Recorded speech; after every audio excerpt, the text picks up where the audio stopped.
Let's wait for some people to join. Hello, what's up?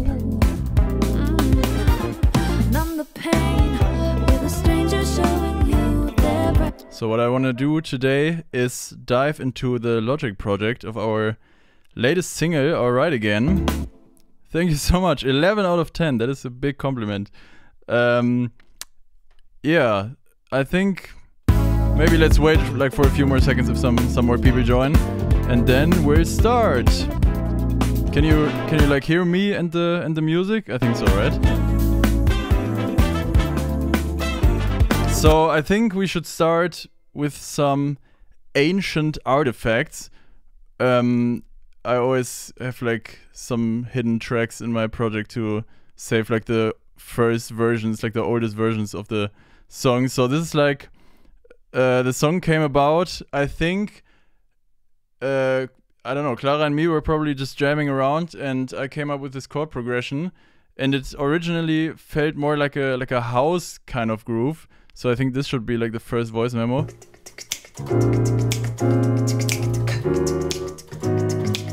And I was imagining like a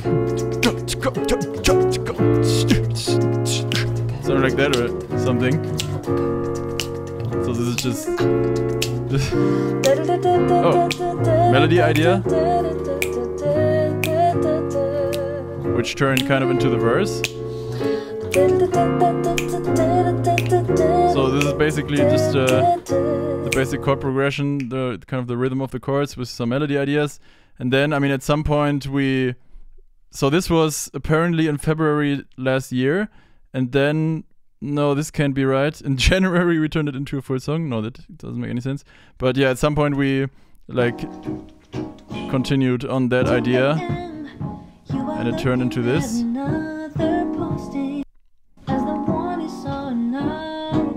And then I think actually between that we jammed it with the full band. We had like a rehearsal week, and we just brought like this chord progression that I came up with and this melody that Clara came up with. And I remember I was telling the drummer Tom that I was imagining this kind of house groove, and he was like, no, ich dachte an heftige Funkung, like a heavy funking. So the groove totally changed from what I originally envisioned, and it became this really funky groove.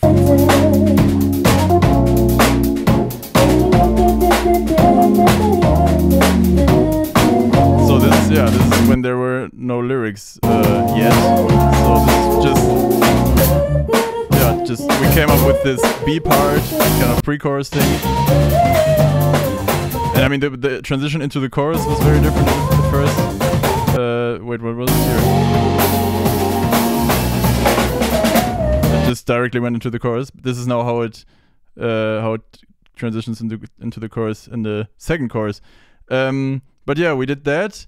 And what's fun about this song, like how it came about, is that, I mean, obviously we recorded this little jam version, and basically the whole song, the whole production came out of this little voice memo, because what I now always like to do when I start to produce a Tyler song is most of the time like jam on ideas, and then we like record a first version during a rehearsal, and then I put that version into Logic and I just kind of copy what we're all playing. So I will like translate the drum part into MIDI, and I will kind of double what our bass player was playing in the rehearsal, and then I kind of re-record my part. And at this point I've gotten so good at like creating MIDI drums that Tom was kind of upset about me that I always make the MIDI drums sound so good, and that he doesn't want to record them anymore because they already sound so good. So this is like, wait, but now I can't hear them. Oh, it's probably because I might have muted. Wait, let me just select the whole thing. Oh, no, I did not mute anything. But for some reason we can't. Oh, wow. For some reason we can't hear the MIDI drums, which is very sad. I don't know what happened here. No, the whole thing is muted. No. Wait, let me check if I can find like a Alright Again demo or something. There's some demo. Yeah. This is like the first. like the first MIDI demo. So here the bass, the drums, everything is MIDI.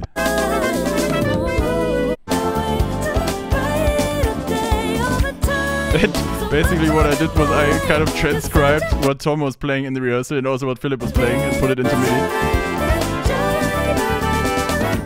It's kind of fun. And also MIDI brass.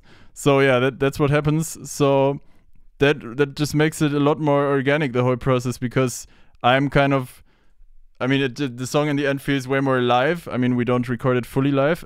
Actually, these songs were the first songs that we recorded partially live. Like we recorded drums and bass at the same time in the studio. We used to record drums, bass separately and everything.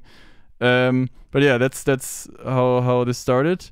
And maybe thanks, Florian. And we would love to come to Paris. We were in Paris, but that was already ages ago. But we would love to come back. It's beautiful. It's great. So let me just start like in the intro here. So I just saw.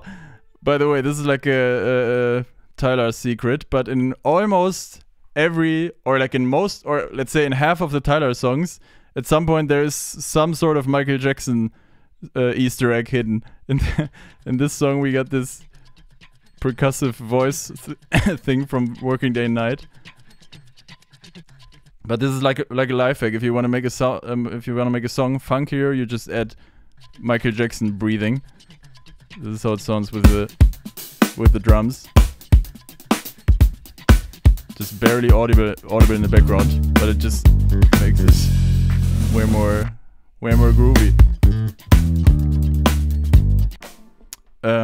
Yeah, so we start with this intro, which introduces the chord progression. Also, the synth sound. I recorded this straight from my Nord, and I don't know how it came about, but I think it's just probably like a preset setting that I had on my Nord, because I was definitely jamming with this sound in this first rehearsal we did, and I kind of just stick to that sound from there on. And actually this whole song used to be, I think it used to be a semitone higher or something. I remember pitching this down because I didn't want to re-record the whole part. It's also a fun synth sound.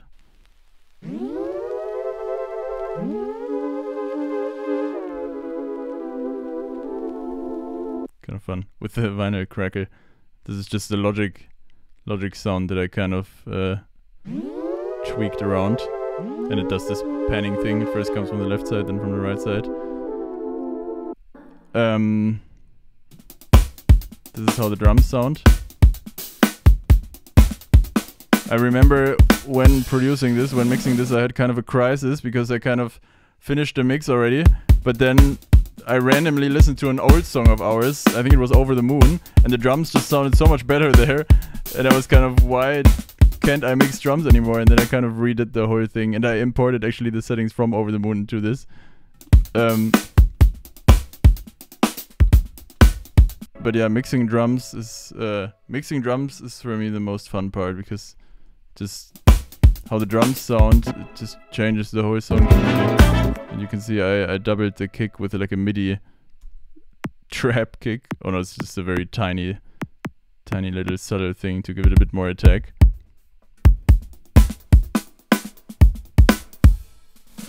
But Tom just also plays extremely funky. Oh, this gives it a lot more like air. I added this snare buzzing sound, which is just a sample from Logic, which is just a snare sample, but I just used the high end. So here, only the high end. I added this to the snare. Just gives it a lot more air. And I have a muted dirty loop snare here. I often like to use this snare to double the snare. This is just, I cut this out from a dirty loops track, but it just hits so hard. It always gives it a lot more punch, but this time I decided against it. And also, we also usually always record room mics, but for this song, I did not use them, because I wanted this kind of very close in your face sound. I'm actually very happy with the drum sound here. Yeah, and then 2 a.m. here comes the verse. We're looking at another posting. Oh wait, what am I doing? Wait, why is this? Oh, it's clipping. Whoops. Okay. It's the same as the And one what's you also saw super fun about the song is that the songs we're releasing now, this is the first time we ever have live strings on a recording, and I think it just adds so much. Here they kind of double what the brass are playing. Oh no, actually they like double what I'm playing on the synth.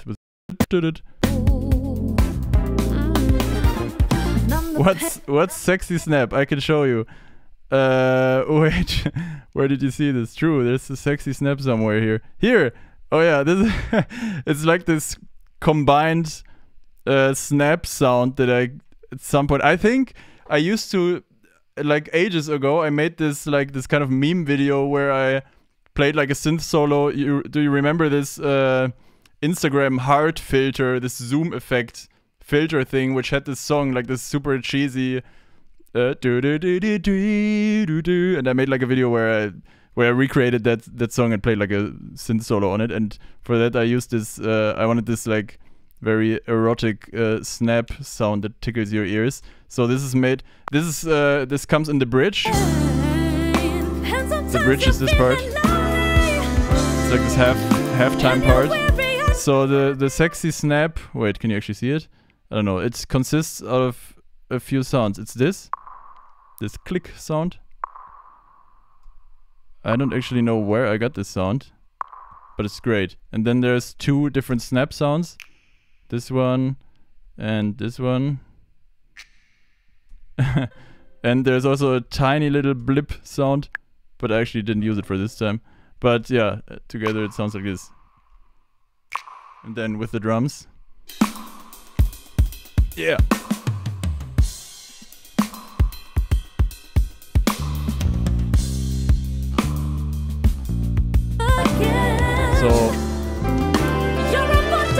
So that's a Sexy Snap, but let's go back to the verse.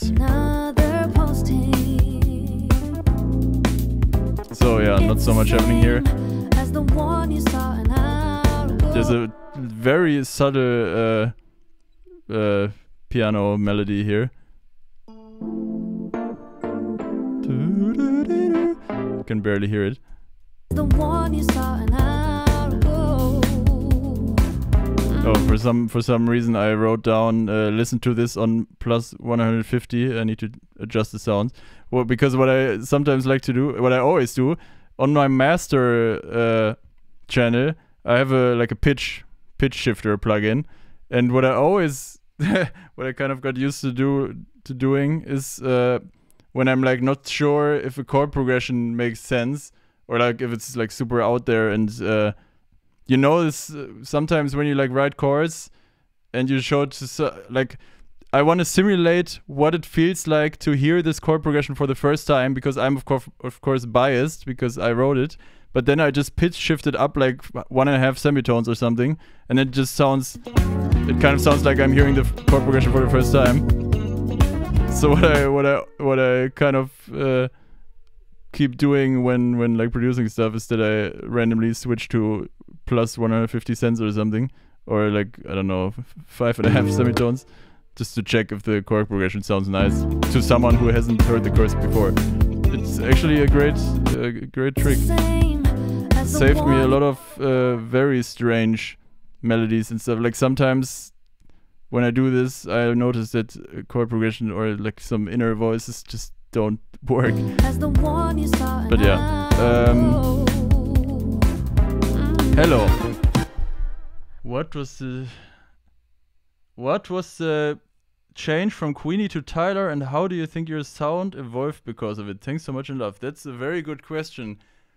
The change from Queenie to Tyler is a very long story, but basically it was very short version is we had to change our name legally, So we were searching for a new name, and we kind of have this space theme going on, right? So we were like looking up Google Translate, typing in space in different languages, and I think it was Estonian or something, where it was Tyla but with double A, but that band name was already occupied, so we did Tylar. And our sound, I think right now we're kind of doing. I feel like the original old Queenie sound is kind of coming back in a bit, because I feel like our old songs like Dream Away and Don't Judge My Way, they're like super playful, like also with the arrangement, with the like sometimes I feel like these songs just flow seamlessly into whatever direction, and it's not necessarily like verse, chorus, bridge, chorus or something, but it just goes here and then there and then takes a weird detour. And I feel like this is kind of what we're doing again with our new songs, especially like Unite and Heal and this song also. It just, at some point it goes into this halftime bridge, and then it stays halftime and it goes into this outro, which like has nothing to do with the rest of the song. And then it goes into this a cappella outro with strings, with like tons of singers on it. And I love this about our new songs. It's just that they kind of take some weird detours sometimes. I don't know. I think at first, when we released our first album with our new band name, we were kind of going for a more poppy kind of vibe and like more catchy stuff, and maybe a bit simpler in the structure of the songs. And I think now we're kind of going back from that again a bit.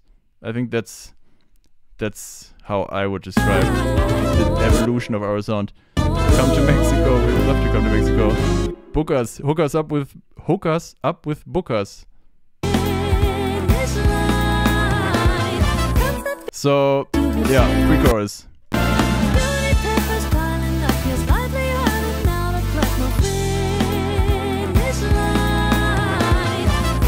Thank you so much. Oh, here's a sound that I like to use a lot. I think I kind of stole it. I mean, I kind of got inspired from like gospel music, I think. Like this kind of sound.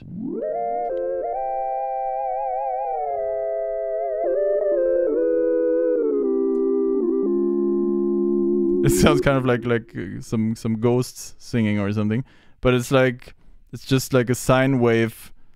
It's 3 sine waves, sine synthesizers, which play like a 3-voice melody. In the context, it sounds like this.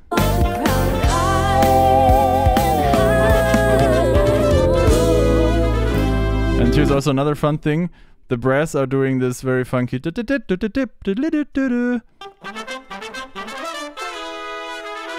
the vocals are kind of doubling that. Wait. In general, there's a lot of backing vocal action going on in this song.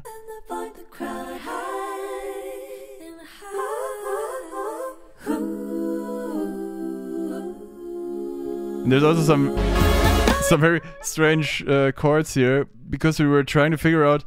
Wait, maybe I can show you on the keyboard. Yeah, it is definitely inspired a lot by Snarky Puppy, which is one of our favorite artists, definitely.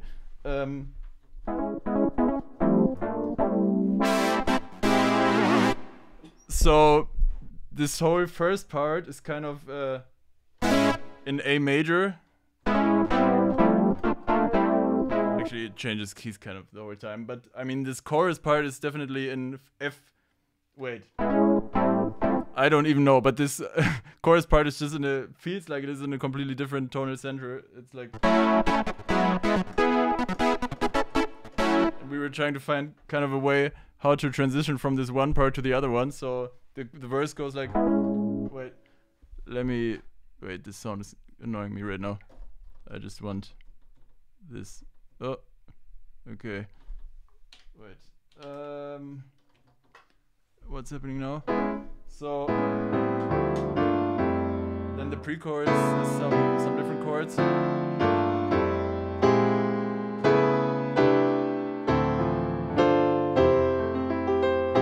then I was looking for like 3 chords or like a few chords to transition from this part into D major.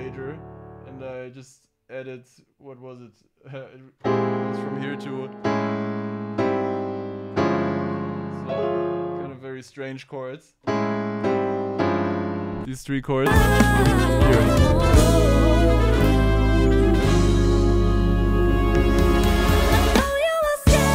I kind of like the transition. It's a bit strange, but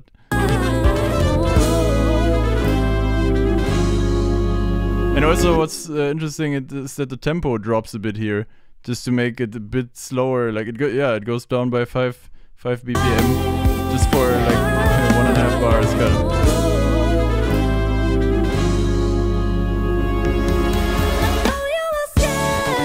And then we're in the chorus.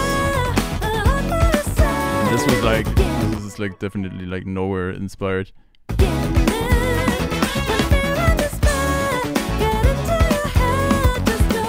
So the main part of this is the synth pattern.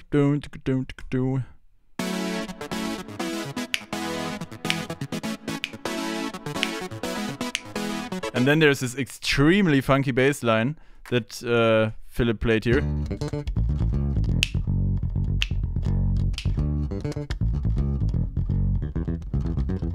It's just so sick. And then I doubled this whole bass line with a synth bass. Yeah. I will isolate Mesmerizing Source in a bit. Wait, actually, I'm curious. What is Mesmerizing Source? What did I do? Wait, let me check it.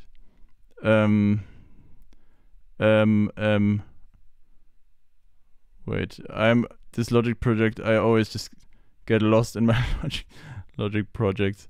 Where do I have Mesmerizing Source? Huh? Am I stupid? Wait. Huh? Yeah, wait. I think I'm just blind. Interesting. Oh, you mean the synth bass? Yeah. Ah, okay. Yeah, the region is called Mesmerizing Source. True. I was looking at the track names. Yeah, true. The region. I think it is the sound used to. I used to have a preset that was called Mesmerizing Source, and then I changed it into some other sound. Thank you. So yeah. This is definitely Nowhere coded. And then together with the synth thing that I'm playing.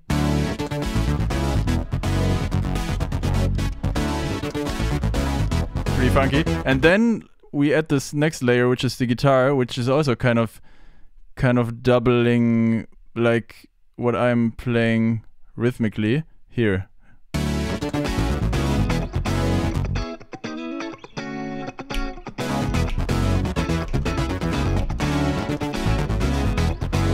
And then there's this fun melody. Wait, there's this little synth melody here. Actually, there's a lot of parts in the chorus. So we have, yeah, what I just showed. Like the basses is like the bass and the synth bass and the synth and the guitar. And then there's a few other layers. There's this little counter melody which just does this.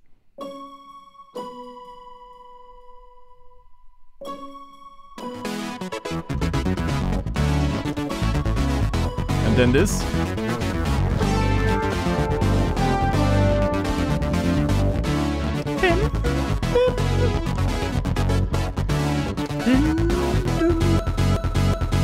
Overload. And then there's like a variation on this first melody.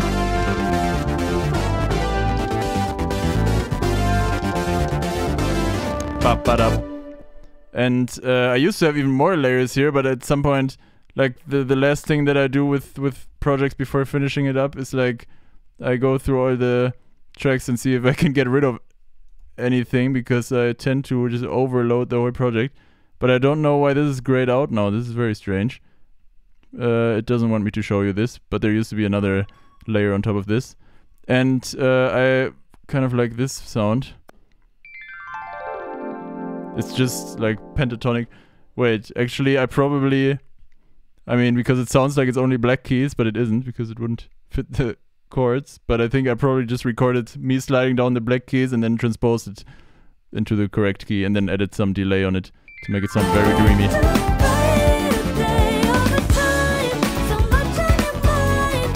And then there comes this other guitar melody which joins. By the way, this is Hayata Sato from Osaka, Japan. Wait, maybe I should tell this little story because it's pretty random. Because I was in Osaka once, like ages ago, and I went to some random. I just looked up like jazz fusion concerts while I was there, and there was some like student concert like of jazz students in Osaka, and I just randomly went there, and there was this band who played last on the evening, and they were like amazing. They were sick. There was like this they just played like fusion music, and they made like fusion versions of Undertale soundtrack. And the guitarist is this guy, and I reached out to him later on Twitter and was like, "Hey, I love your stuff," and we kind of connected, and we're still kind of texting sometimes. And he's like recording guitars sometimes. It's such a random connections, but I love his sound. He also is here. There's like some more fusion stuff. Yeah. And what drum do you use? The drum that I use is Tom Glaser, which is our drummer, and he sounds like this.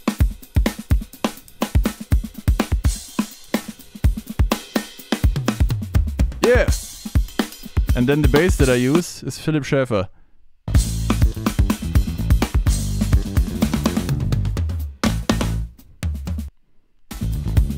Hell yeah.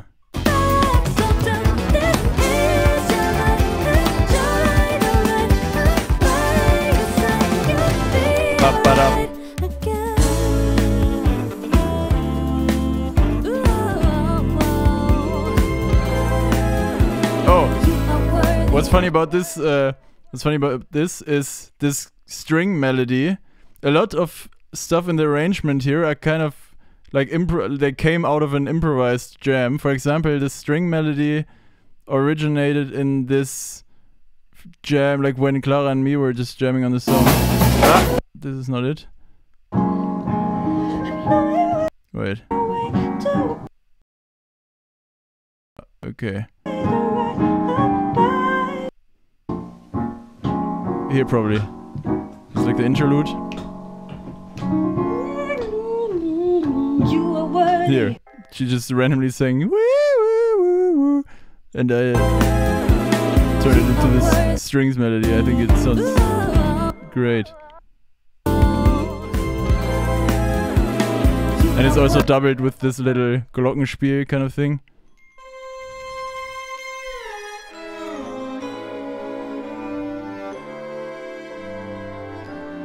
And of course, it's also doubled with vocals.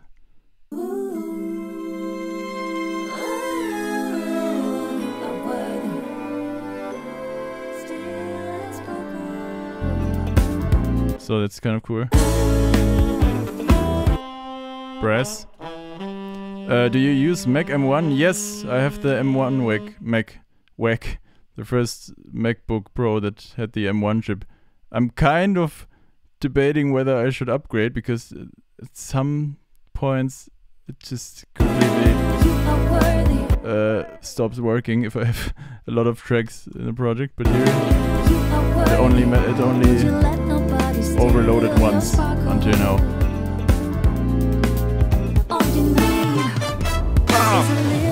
This is fun live, because when we play this live, we added this, I think it's 4 bars of silence, so we do all you need. And then like stop, and then is a little bit of burp burp. Kind of stole that like from Michael Jackson live shows, where he just randomly adds a super uncomfortably long break and just stands in a pose. It's pretty fun. Also, this is the only time. No, actually, I mean in the chorus there's a synth bass that doubles the bass, but here's like only a bass for like one note. Listen to this. Is a little bit of confidence. The max specs. Here's my max specs. I have very little memory, and it's kind of almost too little for the things that I do sometimes, but it just works. Yeah. All you need is a little bit of confidence. Oh, also there's some other ascending synth chord slide thing happening somewhere. Is a little But the good question is where? Ah, it's probably here. Oh no, it's not even a slide, but it's this, yeah. And then of course, if it's like a really strong hit, we obviously need an orchestral hit here. Here. Can't go without it. is a little bit of Or maybe you also noticed that during this little break where there's only vocals, I got rid of all the reverb, so it's like it feels Clara's vocals feel really close in this moment. is a little bit of is a little bit of confidence. Delay and reverb come back. All you need is a little bit of confidence. Oh, and I like the interaction that the strings and the brass are doing here. So the brass are like ascending, and then strings are like going downwards. Little bit of confidence. I think the strings and brass complement each other pretty well. Our trombonist Carla did the strings arrangement, and there is so sick.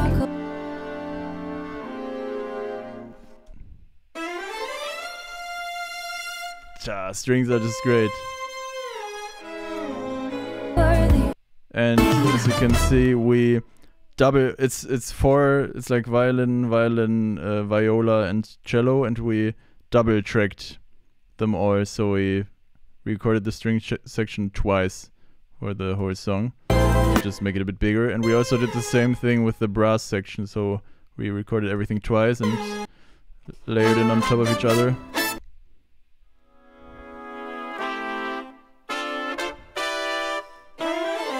How many tracks did I use? In total we have 200, I mean this is not really a track, 263, but I mean there's some tracks that are not really used, but about 260 tracks in this song. Let me shower you with affirmations.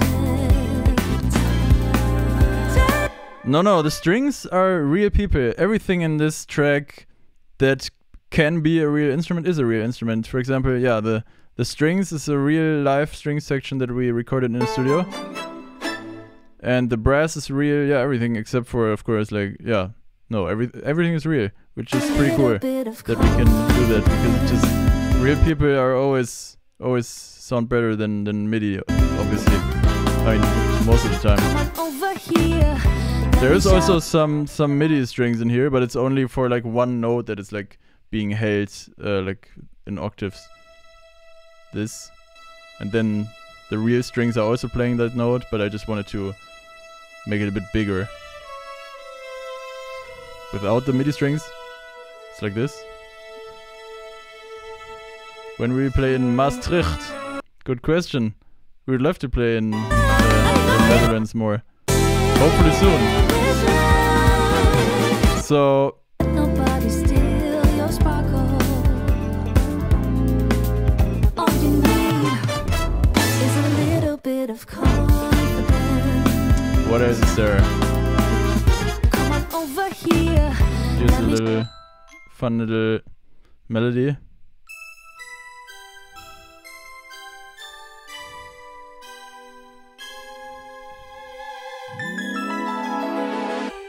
It's kind of fun.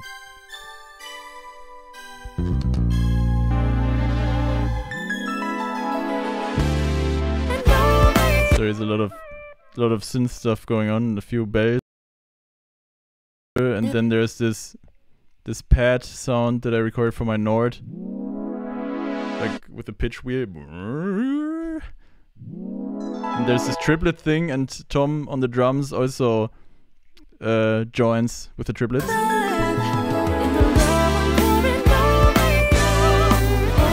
Oh, and yeah, this is like really heavy jazz fusion stuff going on here. Wait, let me find the guitar. Yeah, that's great.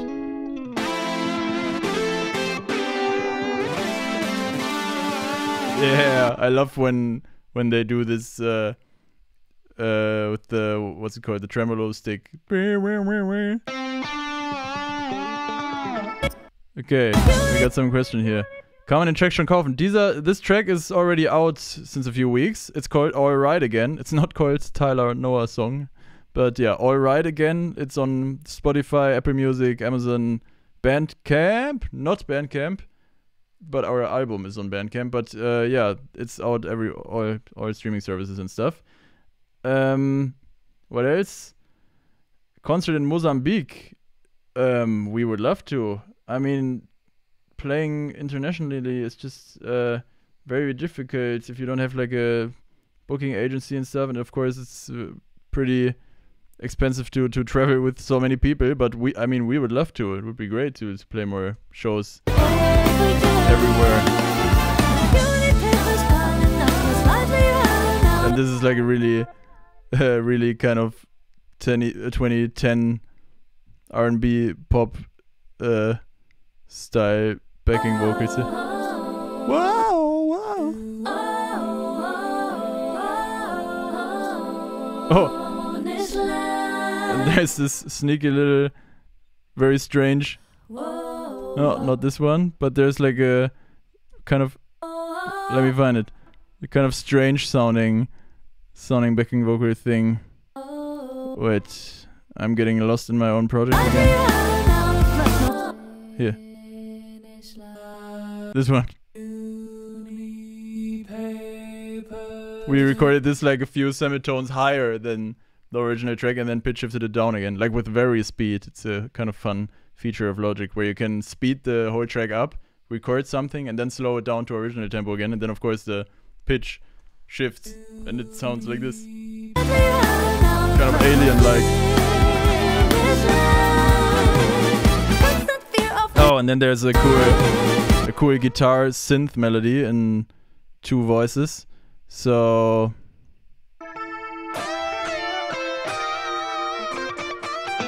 and guitar and synth are also doubling what the brass is playing here. Here.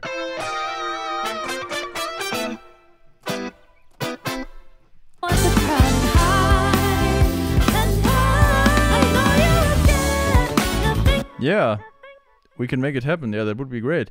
Where do you usually start when making a new song? The lyrics, a nice melody.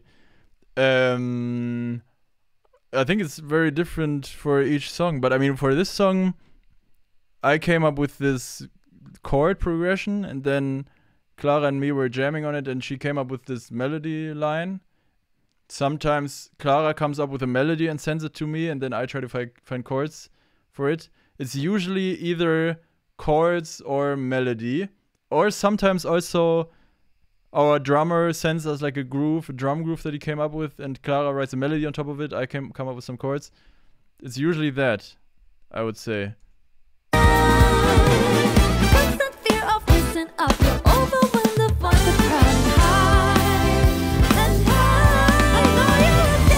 Yeah, I love this part, and also we need to pay some more tribute to the strings here.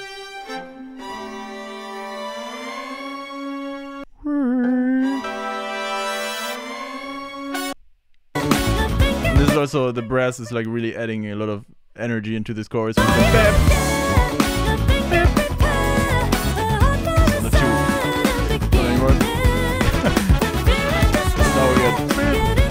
I messed it up. The second repetition. Here we go. And this is like the. It's like the climax. So everything is basically the the same as in the first chorus, but there's more stuff going on in the backing vocals. So Nothing can prepare a heart for a sudden beginning. When fear and despair get into your head, just know you'll find a way to brighten the day over time. Hey, so hey. much on your mind. Let us You're add something. searching for Guitar. meaning, but you can't see. You're running some track, not forward, not back. Slow down, this is your life. Enjoy the ride. You say you'll be alright. yeah.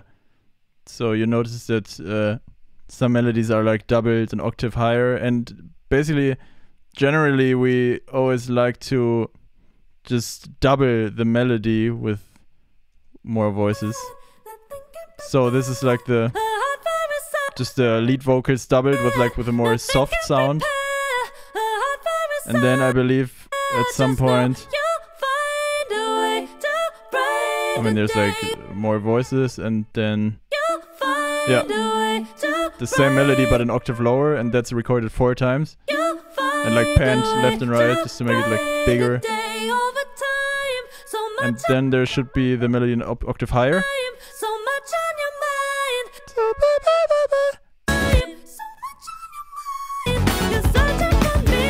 Generally, double tracking just makes everything bigger.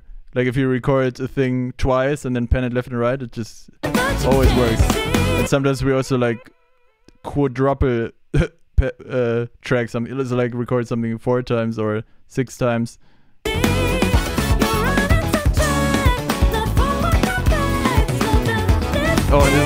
This is a pretty sick bass fill that Philip's playing here.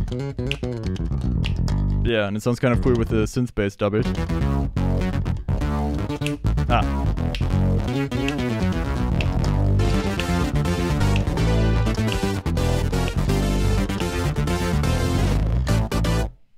It's pretty fun. And I believe we get some like MIDI percussion going on here. Tuku, take it, tuku. I used this sound a few times in the past. I love it. These little cowbell thingies.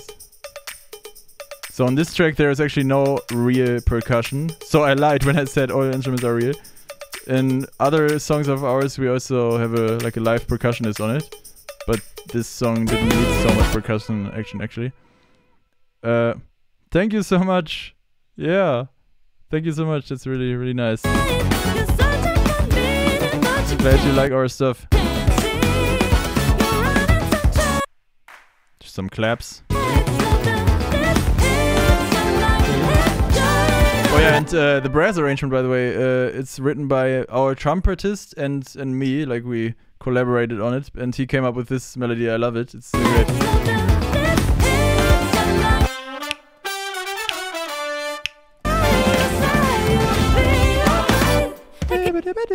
It's just great.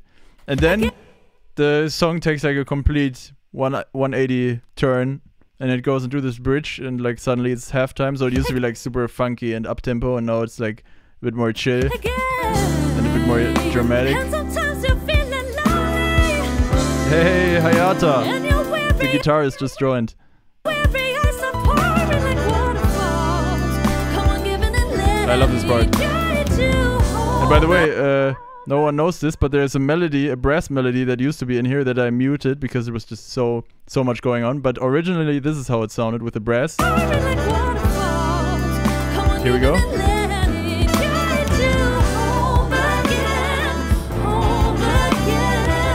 But I felt like you couldn't really understand what the lyrics are saying, and there was just so much going on that I muted it, so now it sounds like this.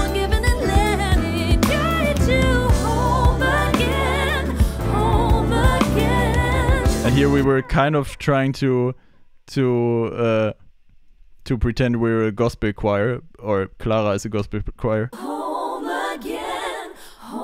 again. Just with a lot of vibrato and like, oh my god, I can't do it. Come on, give it and let it guide you. Tell you otherwise. Just gives a lot of energy. Home again. Oh yeah, also what's fun about this is this whole, I mean, it's like in halftime, but it's still like super 16th note bass, like the drum group. And sometimes you're feeling lonely. Then, but like for a few bars, it always switches to like a triplet bass groove. So it's the 16th note and now triplets. Dun, dun. And back to 16th notes. It's kind of fun.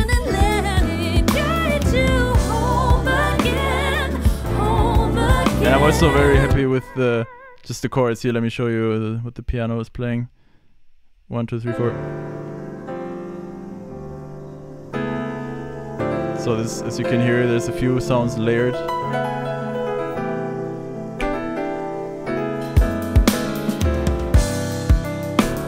Thank you so much, guys, for the compliments.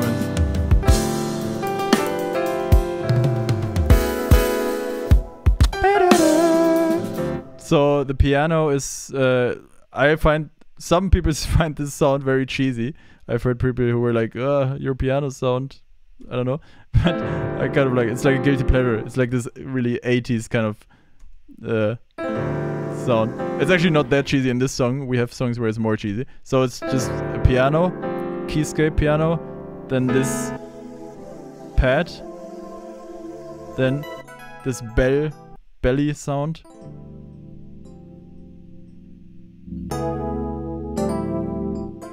Yeah, so in total it sounds like this.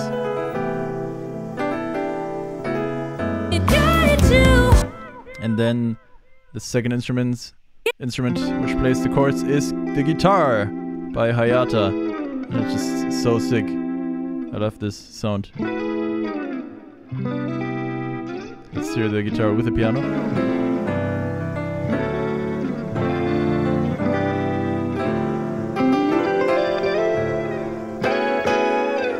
Hey.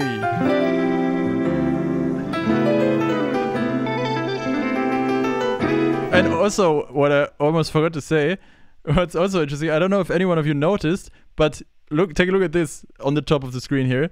The tempo drops every few bars. So we begin this outro 10 BPM slower than the rest of the song. So we're at 110 we have BPMs in the chorus, and then it just suddenly drops by 10 BPM. Now. So this is 10 BPM slower. But it kind of feels like something is off, but it's, I don't know. Because in the original tempo it just didn't work, this outro. It was just way too quick. But if we just bring the whole song down, then the chorus doesn't hit anymore. And then what's also fun is that the outro, it keeps getting slower. So now we go 5 BPM slower after 16 bars. So here we go. 5 BPM slower. And then after 8 bars or something, yeah, it goes slower again.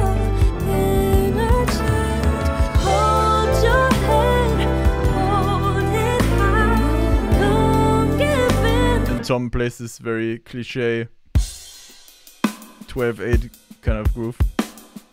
Ding, ding, dun, dun, dun, dun. Yeah, definitely. When we have the EP and the live album released, we'll put it on Bandcamp.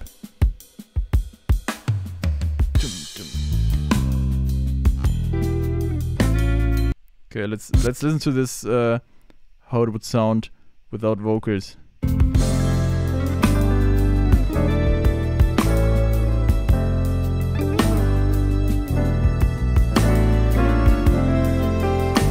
Also, the drum sound is now a bit different than it used to be in the rest of the song. It's like way more reverby because it's like this wide, spacey. Okay, here we go. Just a bit more reverb on the snare, and the sexy snap is activated.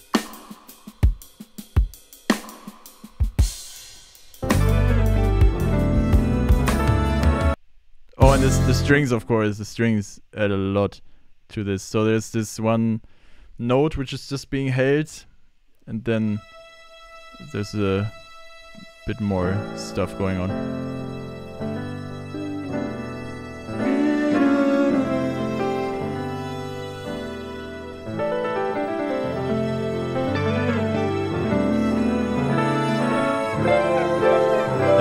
just that you can sometimes hear the string players breathing. It just makes it just sound a lot more human. And I also love what the backing vocal arrangement is doing here. Let's check that out. Backing vocals are here. So at some point this melody joins, which goes like this.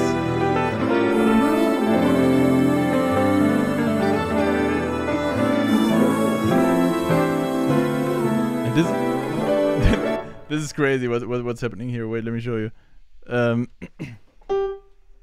So this whole part we have been hearing this chord progression.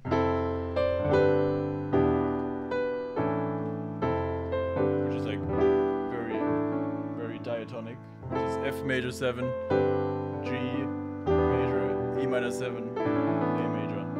And then at some point the melody keeps continuing. But the chords do.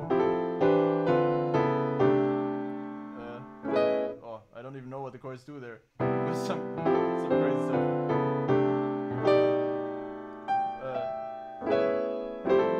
Something like that. I don't really remember what I was playing here, but just a lot of chords, like one chord every eighth note, every quarter note. So here it comes.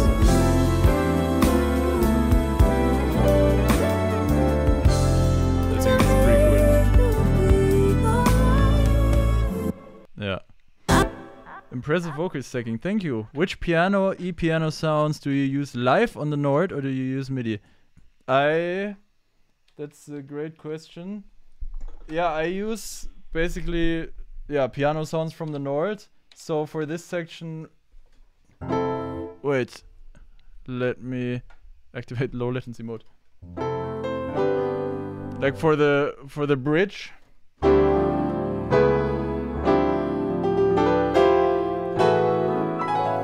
This sound, which is, I have just a regular piano sound. Then I like to spice my piano sounds up by adding like a hammer. You can't really, like a hammer sound of the piano. And I just sampled this from a Kontakt piano plugin. I think it's the Gentleman. It's like an upright piano, and it has this hammer sound that you can isolate. And I loaded this onto my Nord and added it to the piano, but very quiet in the background. It just makes it sound way more realistic.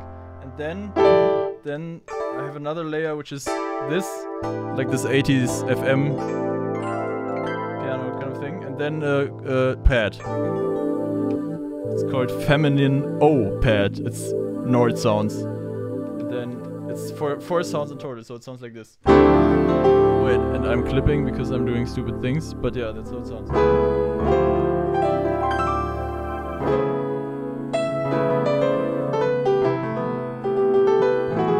Yeah, so that's that. And then later in the outro, I switched just to a normal piano sound. Yeah, but I always use, for piano and electric piano, I always use Nord sounds, and I just spice them up a bit, for example, with this hammer sound. I also do this on... wait, you can't actually see anything. Okay, now my Logic is doing things. Now I need to wait for like 1 minute for my Logic to work again. I'm always listening to the super smooth gliding piano chords during this section. Thank you so much. Yeah, I'm also very happy with that part. Okay, what else did you guys say? So much talent, thank you. For some reason, sometimes my Logic, if I don't do anything active in the window, then it does this thing. Some plugin is outdated, but I don't know which one it is. And it makes my Logic do this. Maybe I can give you a sneak peek of how this song sounds live, because later this year we will release a live album with a lot of live versions of our new and old songs, and this is how this song sounds live. This is just the first mix. So we got percussions and backing vocals here, guitar. So that's pretty cool. Something to look forward to. Okay, still not ready. Yeah, if you guys have any more questions, don't hesitate to ask them until Logic is back. Okay, I think it is back. So yeah, that's the piano sound.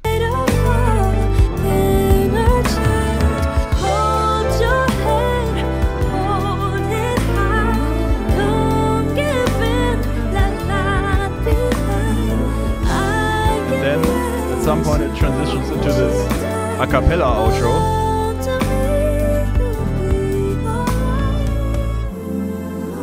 And this is really special. This is something we have not done no! Needs to recover again. So I was saying earlier that I have an M1 Mac, and there's this mode which you can activate so that it's like that all the old plugins that are not yet ported to the Apple Silicon are still gonna work. And I have not activated this mode right now because it's always slower then, but the consequence is that sometimes this happens. Any plans on touring Germany? We have 2 gigs planned at the moment only, sadly. Booking is just a struggle because we don't have a booking agency, and it just takes so much energy to get replies from people. But I mean, we're playing on October 5th in Minden, Jazz Club Minden, and then December 20th we're playing our release show in Cologne, which is the release of our EP, which drops in October, and our live album, which drops in November. So that's definitely gonna be fun. 20th of December. Hello back from Germany. Yeah, Hamburg would be fun. Yeah, we would love to come back. We're working on it. Also, tomorrow a new song is dropping. Tomorrow, Friday, which is my favorite song that my favorite song that we've ever written. I think it's more like a ballad, but a power ballad. Maybe I can give you like a tiny little sneak peek of the master. It's just I'm really happy with this song. Wait.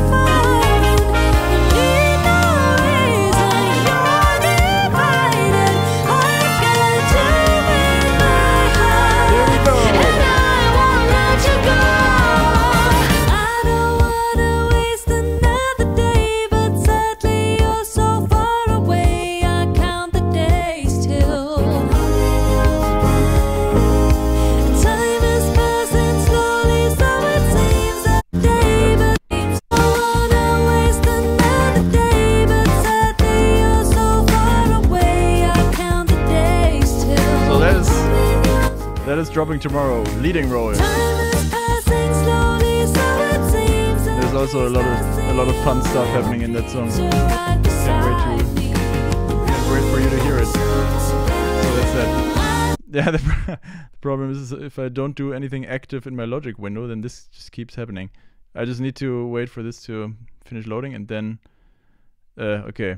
Then I need to be active in this window again, otherwise it's gonna do the thing again. So yeah, it ends with this a cappella outro, which is a lot of our friends singing in harmony. So this is all Clara, a lot of Clara layers, just singing the melody in octaves. Then there's me. This is me singing the bass notes. This is more Clara, actually. This is all Clara. And then we ask a few friends of ours. This is Rosa. We have 2 tracks by Tony. We got Paul Ketzberg. Ferdi Schwarz. I love his low notes. Wait, let me isolate that. Okay, whoa. My Logic is really not being very collaborative today. Okay, let's find the low notes. Here. Wait. The best part is the last note. He just pitch shifted it down, but it needs to have this very low note at the ending. Okay, I can't deselect this anymore. Okay. But yeah, all in all, it sounds like this.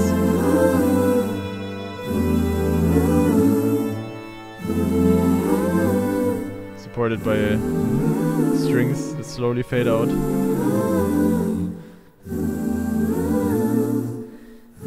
So wait, how many people do we have singing here? 1, 2, 3, 4, 5, 6, 7. 7 people singing.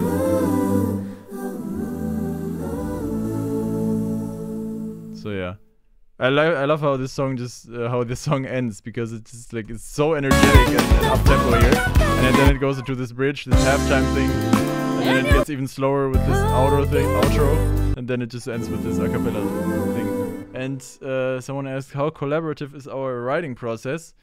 Basically, Clara and me do most of the writing. Like a lot of times, what happens is I come up with a chord progression, I send it to Clara, she comes up with some sort of melody ideas and lyrics and stuff. Okay, I think this is it. Logic is saying goodbye. And then mostly we bring it to the band, we jam on it, and like some people maybe have some ideas for like parts and grooves, and then I import, like we record the rehearsal take of our little jam thing, and then I put it into Logic, and I basically transcribe what we were all playing. Like I redo the drum part in MIDI, I redo what Philip was playing, and then I kind of like figure out a way to stick all of our ideas together and to turn it into a full song. But yeah, Clara and me mostly do the writing, and then yeah, we jam on it with the full band, and I then do the brass melodies and stuff, and Carla, our trombonist, does the brass arrangements. Like she takes my melodies and arranges it for the brass section, and also she does the string arrangements, which is a new thing that we're doing now, which is pretty cool. And yeah, that's our creative process. And yeah, more of Clara's soft vocals. You're gonna get more of Clara's soft vocals tomorrow when we're releasing our new song, Leading Role, which is a more soft song, but also very energetic at the same time. So yeah, I think that sums it up, because my Logic keeps crashing today. But I also think I've showed you everything that there is to show. So thanks everyone for joining, and yeah, remember to listen to our song tomorrow. Bye. Have a good one.